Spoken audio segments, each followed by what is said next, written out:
बार सुनिए हाईकोर्ट के फैसले पर ईडी के वकील एएसजी एसवी राजू ने क्या कहा है।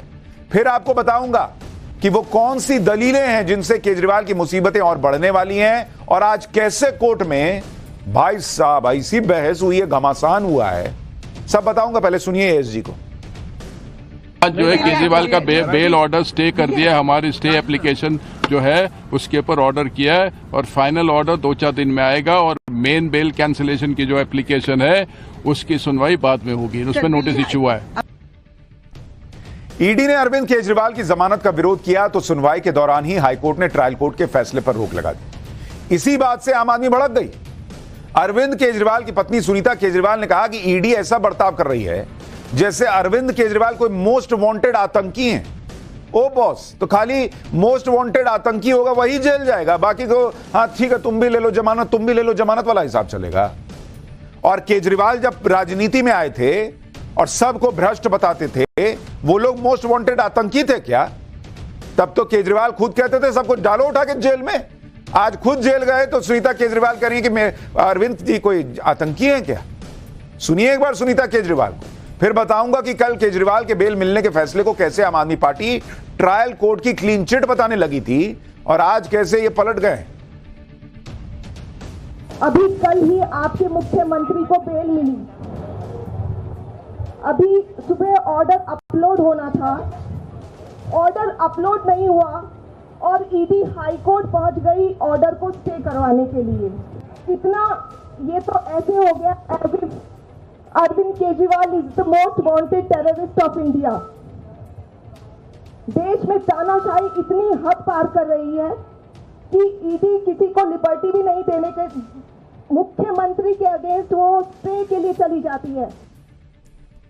सुनीता केजरीवाल को शायद ऐसा लगता है कि भाई निचली अदालत से बेल मिल जाए तो फिर किसी को हाईकोर्ट या सुप्रीम कोर्ट जाना नहीं चाहिए। अच्छा, जब नहीं मिलती है तो आप नहीं जाते हैं हाईकोर्ट सुप्रीम कोर्ट? क्या ये हिसाब है? कुछ भी ये लोग बोलते हैं भाई।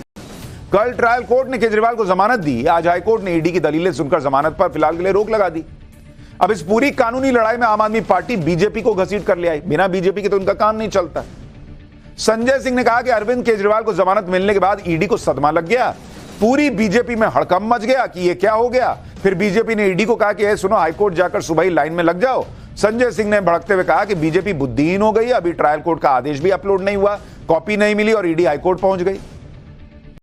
अरे भाई, कॉपी नहीं मिली ऑर्डर की, लेकिन ये तो पता था ना कि जमानत मिल गई, तो वो जमानत का विरोध करने गई हाईकोर्ट। केजरीवाल बाहर आ जाते, फिर उनको बोलते कि नहीं नहीं सुनिए अंदर जाइए, अभी हम जा रहे हैं हाईकोर्ट। आम आदमी पार्टी इसलिए भी भड़की हुई है क्योंकि कल ही उसने तो माहौल बना दिया था कि भाई केजरीवाल कोर्ट से जमानत मिली नहीं कि मतलब अब तो उनको क्लीन चिट मिल गई। लेकिन अब चूंकि रुक गई तो अब वो क्लीन चिट का क्या? सुनिए संजय सिंह को एक बार फिर आपको बताता हूं कि वो कौन सी दलीलें हैं जिसके दम पर ईडी ने केजरीवाल को बाहर आने से रोक दिया।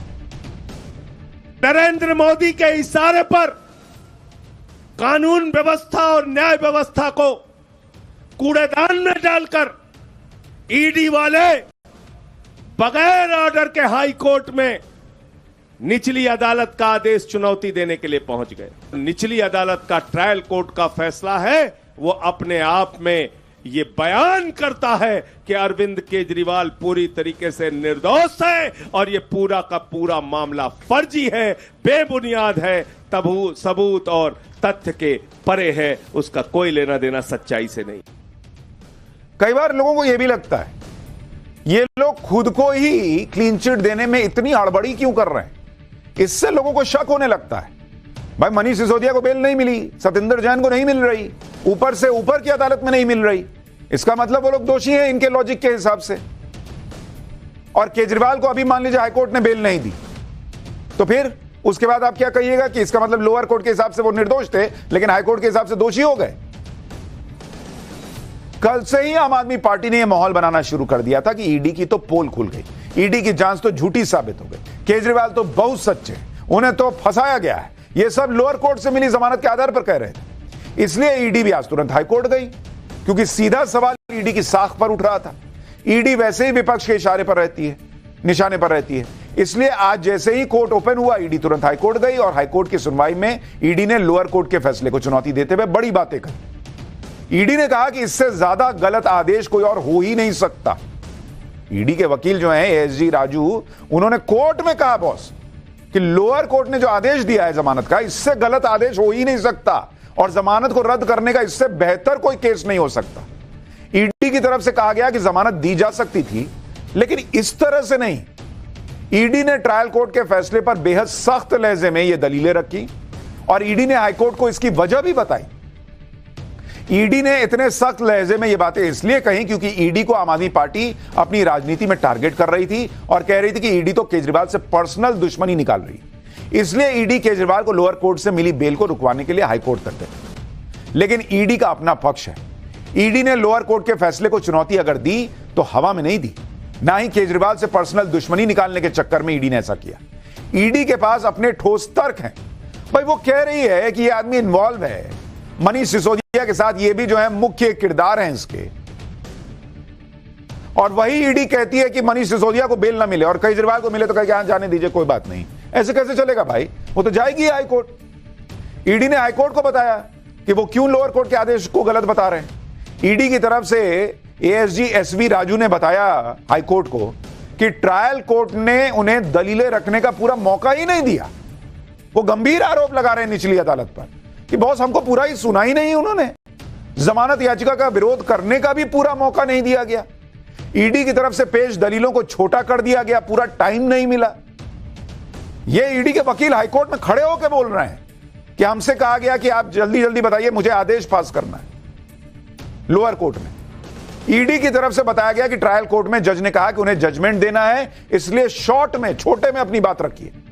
ईडी ने कहा कि ट्रायल कोर्ट ने उन्हें सुना नहीं, उनके रिप्लाई पर ध्यान नहीं दिया और जो दस्तावेज दिए उन्हें बहुत बड़ा बताकर कह दिया कि वो इसे नहीं देखेंगी।